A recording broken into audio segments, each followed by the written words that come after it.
মনুষ্য জন্ম প্রাপ্ত হয়ে জীবনের ঐকান্তিক লক্ষ্য স্থির করা, কি জন্য জন্ম হয়েছে, কি জন্য এসেছি, কি আমার লক্ষ্য, কি আমার প্রাপ্তি, এই জাতীয় আত্মজিজ্ঞাসা বিবেক এবং চেতনার দ্বারা যদি জেগে ওঠে তবে সেটা দুর্লভতর, সকলের জাগে না। দ্বিতীয়ত, ভগবৎ প্রাপ্তির, প্রেম প্রাপ্তির, ভক্তি প্রাপ্তির, স্বরূপ প্রাপ্তির, ধাম প্রাপ্তির উপায় স্বরূপ শাস্ত্রোক্ত বিধিবিধানের দ্বারা, শ্রদ্ধার দ্বারা, সদ্গুরুদেবের চরণাশ্রয়ে, বৈষ্ণবানুগত্যে, দৈন্যের দ্বারা যখন শ্রবণ কীর্তন নববিধা ভক্তির যাজন কপটতাশূন্য হয়ে করবেন, এটি হলো দুর্লভতর। এখন ওই পাশ দিয়ে একটা পথ দিয়ে দিন যাতে পেছনে যেতে পারে, একটা পথ। তো এই তিনটি দুর্লভের মধ্যে আমরা দুর্লভতর, দুর্লভতম স্তরে আছি। তো মনুষ্য জন্ম প্রাপ্ত হয়েছি দুর্লভ, কিন্তু দুর্লভতর অবস্থায় এসেছি। তো তো প্রায় মানুষ দেখবেন খবর জানতে গেলে বলল ওই তো চলে যাচ্ছে, আছি বটে, সুখ দুঃখ মিশানো জীবন, মনের মতো সংসার, মনের মতো ব্যবসা, মনের মতো চাকরি, মনের মতো প্রিয়জন পাইনি। তো এই যে খবর বার্তা, কি আপনাদের খবর কি? যে উত্তর আমরা সকলেই দেই, প্রায়শ দেই, আছি, কেটে যাচ্ছে, চলছে, সব কিছুকে আর পাওয়া যায়, সবকে আর মনের মতো হয়, দুঃখ ব্যথা বেদনা নিয়েই তো দুনিয়া, এরকম বলি। কিন্তু প্রশ্নটা একবার যক্ষ ধর্মরাজ ধর্মজ্ঞ প্রাজ্ঞ যুধিষ্ঠিরকে করেছিলেন, খবর কি, বার্তা কাহা? যুধিষ্ঠির মহারাজ উত্তর দিচ্ছেন, খবর কি?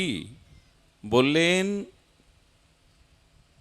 এই জগৎরূপ কড়াইতে, কড়াইটার নাম মোহ, আর সেই মোহরূপ কড়াইতে সূর্য এবং চন্দ্ররূপ তৈলধারায় দিন এবং রাত্রির তপ্ত ইন্ধনে কর্মফলরূপ জ্বলন্ত তেলের মধ্যে আর আমাকে দিনরাত যেন ভাজছে, তপ্ত তেলে আমি যেন, কে আমাকে ভাজছে তার মধ্যে। তপ্ত তেলের মধ্যে আমাকে ফেলে দিয়ে কেউ যদি ভাজে, নাড়াচাড়া করে, কেমন হয়? বলেন এইটা পরিপাক করছে কে? বলো কাল, সময়। যুধিষ্ঠির মহারাজ স্বয়ং ধর্মরাজ, তিনি বলছেন এই জগৎরূপ মোহরূপ কড়াইয়ের মধ্যে দিন এবং রাত্রির ইন্ধনে, কড়াইতে জাল দিতে গেলে আগুন লাগবে, কাষ্ঠ বা গ্যাস লাগবে, বলো দিন এবং রাত্রির ইন্ধনে সূর্য এবং চন্দ্রের তৈলধারায় মাস এবং ঋতুব্যাপী কাল আমাকে এই তপ্ত কড়াইতে ত্রিতাপ জ্বালায় ভাজছে, আমি এই অবস্থায় আছি। আমরা এটা মনে করি কি?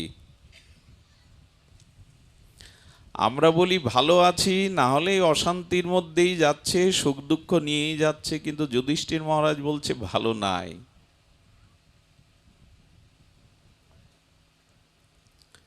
সকলের এই মোহ রূপ কড়াইতে ত্রিতাপ দগ্ধিত যন্ত্রণায় আমরা ভুগছি। কাল আমাদেরকে পরিপাক করছে এই জ্বলন্ত তৈল কড়াই, কর্মফলের প্রারব্ধের ভোগের কড়াইতে। এই হলো আমাদের সংবাদ। এখন এরকম উপলব্ধি জেনে যিনি এই ভববন্ধন ভবরোগ হতে, ত্রিতাপ জ্বালা হতে, জগতের মোহমায়া থেকে নিরাকরের জন্য, মুক্তির জন্য যার হৃদয়ে জিজ্ঞাসা জাগে, পিপাসা জাগে, সেটি দুর্লভতম, সেটি জেগেছে কি?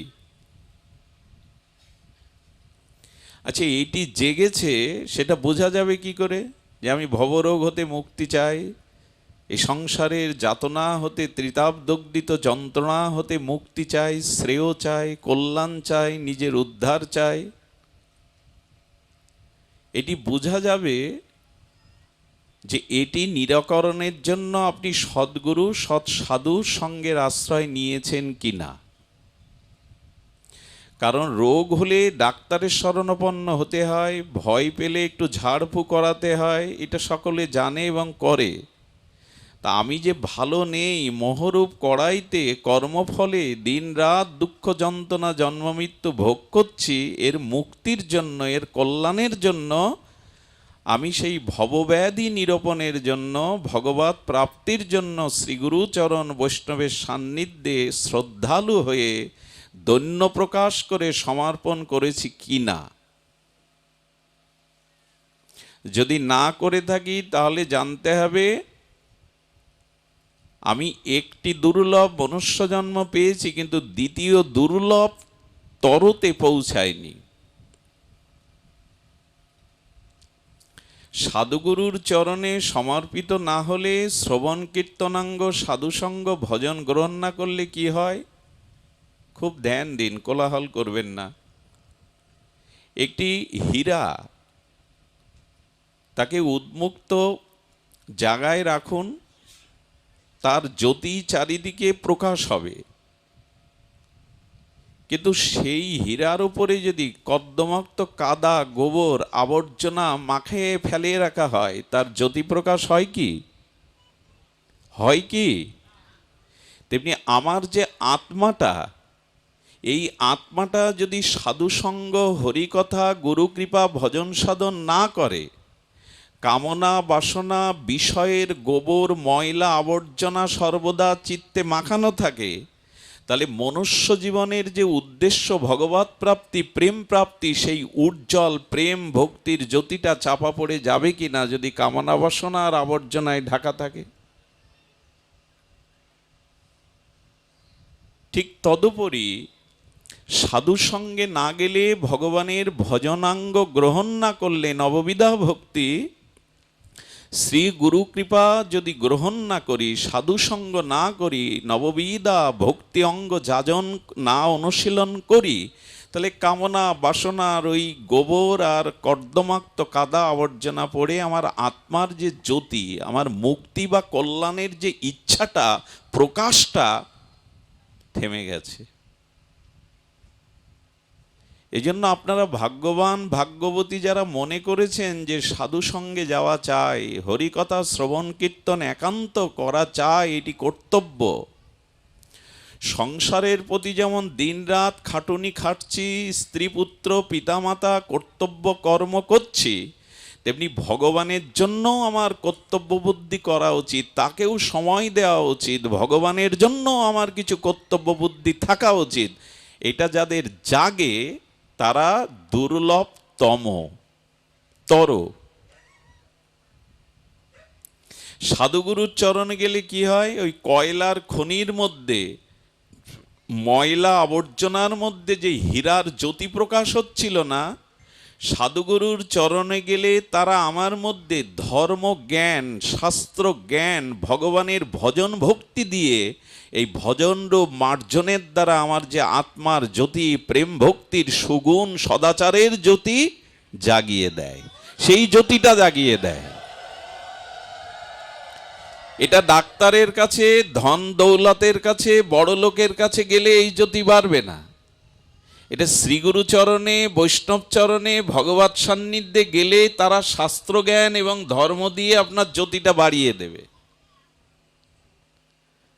তবে যারা গুরুচরণ আশ্রয় ভাগ্যক্রমে করেছেন, যারা সাধুসঙ্গ করছেন, তাদের হচ্ছে না কেন, এই প্রশ্ন যদি সামনে আসে, এখনো বাকি কেন?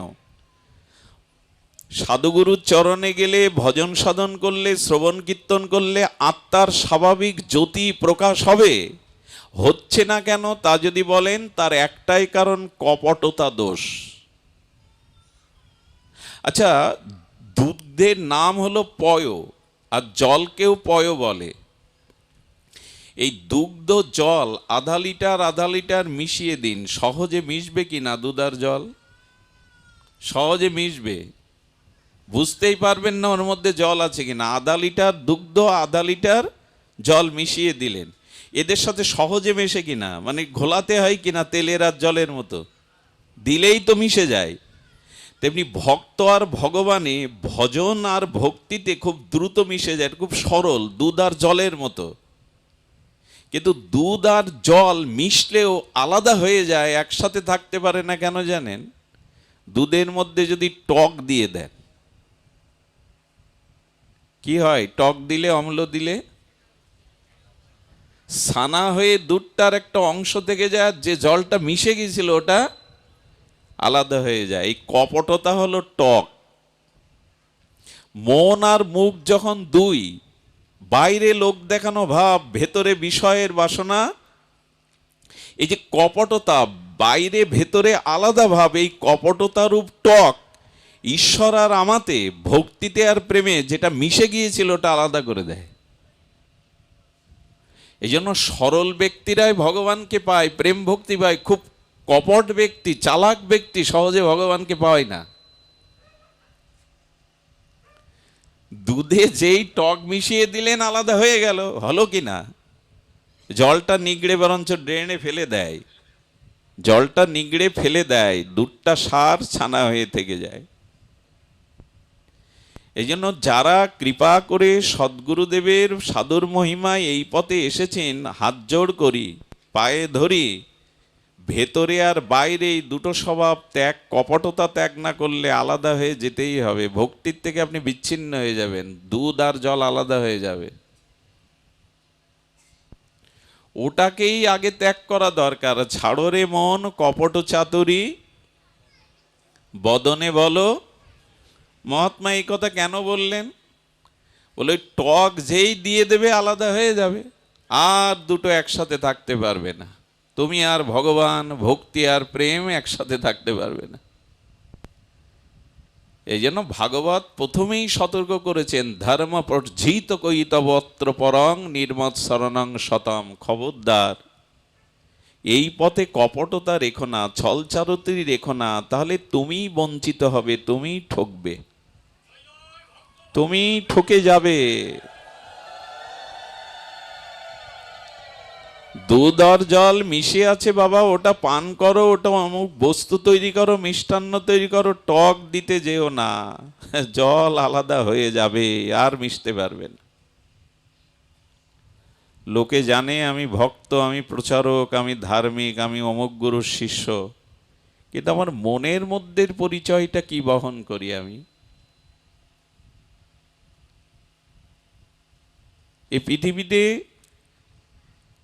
এই জন্য কপট ব্যক্তির, কৃপণ ব্যক্তির কোনো স্থান নেই এই জগতে। আরেকটি হলো কৃপণতা। কৃপণতা কাকে বলে? যার বস্তু অর্থ সামর্থ্য আছে, অথচ মঙ্গল কাজে, ন্যায় কাজে, উপযুক্ত কর্মে সেই অর্থ নিয়োগ দেয় না, তাকে বলে কৃপণ।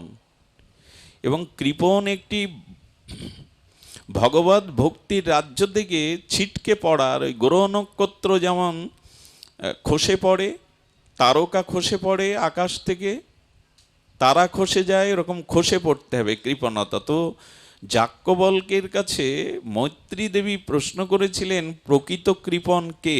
যে টাকা ব্যয় করে না সৎ কার্যে? বলল না, সে কৃপণ। কিন্তু প্রকৃত প্রধান কৃপণ কে? যিনি ভগবানের অশেষ বিশেষ কৃপায় দুর্লভ মনুষ্য জন্ম পেলেন, বিবেক পেলেন, শাস্ত্র পেলেন, গুরু পেলেন, সাধু বৈষ্ণব পেলেন, ধাম পেলেন, গঙ্গা পেলেন, তুলসী পেলেন, গীতা পেলেন, ভাগবত লাভ করলেন। এর পরেও সে নিজের কল্যাণ, নিজের মুক্তির জন্য ভজন সাধন না করে মরে গেল, বিবেক বুদ্ধি মনুষ্য জন্ম কাজে লাগালো না, ইনি সব থেকে বড় কৃপণ।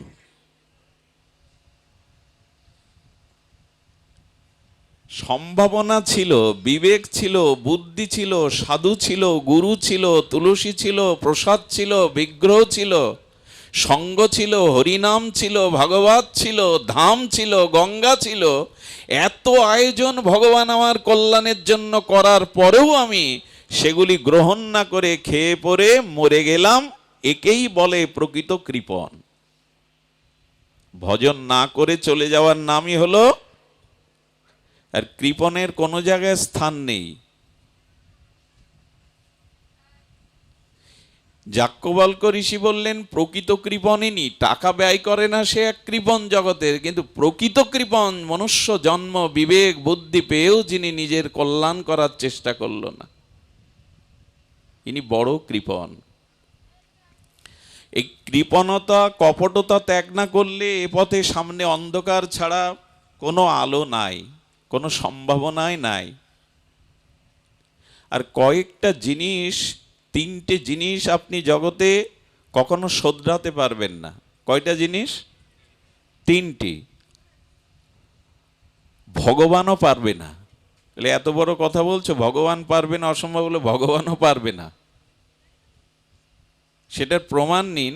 এক, যারা জন্মগত খল, যারা খল চরিত্র জন্মগতভাবে, যেমন দুর্যোধন, একে ভগবানও ন্যায় উপদেশ দিয়ে শোধন করতে পারে। যারা জন্মগতভাবে খল, এদেরকে শোধন করার ভগবানেরও কাজ না। কংসকে, জরাসন্ধকে, শিশুপালকে, রাবণকে ভগবান রাম, রঘুপতি, রাজীবলোচন, কৃষ্ণও শোধন করতে পারেনি। এটা যার ভিতরে জন্মগত খল, এই স্বভাব আছে, তার সংশোধন ভগবানও করতে পারবে না। বিল্বমঙ্গল কি পাঠক অমুক তমুক বাদ দিন। এই জন্য খল চরিত্র যদি থেকে থাকে জন্মগত দোষ, তারা কি করে জানেন? মাঝে মাঝে ভয়ে, রোগ শোক জ্বালা শত্রু ভয়ে একটু দমিত হয়। কচ্ছপকে বাধা দেবেন, থেমে যাবে, কিছুক্ষণ পর দেখবেন আবার এরা মাথা নাড়ে, এরা মনে করে এইবার মানুষ হব, এইবার পথে ফিরবো, কিন্তু রস পায় না, সৎপথে যাওয়ার রস পায় না। জন্মগত তাদের খল চরিত্রের কারণে। দ্বিতীয় হলো, এরকম কোনো প্রতিজ্ঞা করবেন না এই অঞ্চলকে আমি সব শুদ্ধ করে দেব, জগৎকে আমি সব সুন্দর মঙ্গলময় করে দেব। এটা ভগবানের পক্ষেও সম্ভব না। ভগবান যখন অবতার হয়ে আসেন, অধর্মের নাশ করেন বটে, ধর্মের স্থাপন করেন ভাবে, তবে পুরোপুরি পৃথিবীতে শান্তি প্রতিষ্ঠা করতে ভগবানও পারেন কি? যখন এসেছিলেন রাম হয়ে, মহাপ্রভু হয়ে, পুরো পৃথিবী সব সুন্দর হয়ে গেছিল, সত্যলোক বনে গেছিল। এটা আপনিও পারবেন। এরকম প্রতিজ্ঞা করবেন না পুরো এলাকাকে আমি সাধু বানিয়ে দেব। আর তৃতীয় হলো, কারো মনকে শতভাগ 16 আনা নিয়ন্ত্রণ করা যাবে না। কারো মন, এই পদার্থটা, এই তত্ত্বটি 16 আনা নিয়ন্ত্রণ হবে না। যতটুকু সৎ পথে নিয়ন্ত্রণ হয় ততটুকু চালাও। পুরোপুরি 16 আনা মন নিয়ন্ত্রণ মানুষের হবে না। অর্জুনও বলছেন যে চঞ্চলাহি মন কৃষ্ণ। ভগবানের সামনে দাঁড়িয়ে অর্জুন বলছেন আমার মন চল চান, আমি নিয়ন্ত্রণ করতে পারছি না, এই জন্য 16 আনা মন দরকার নেই, 12 আনা হোক তো, 10 আনা হোক তো। তিনটি জিনিস নিয়ন্ত্রণ সম্ভব নয়। এখন সাধুগুরুর কাছে গেলে কি করে? আমার আত্মার জ্যোতি, আমার ভজন জ্যোতি ধর্মের দ্বারা বাড়িয়ে দেয়, ভজনের দ্বারা বাড়িয়ে দেয়। এটাই সাধুগুরুর কাজ।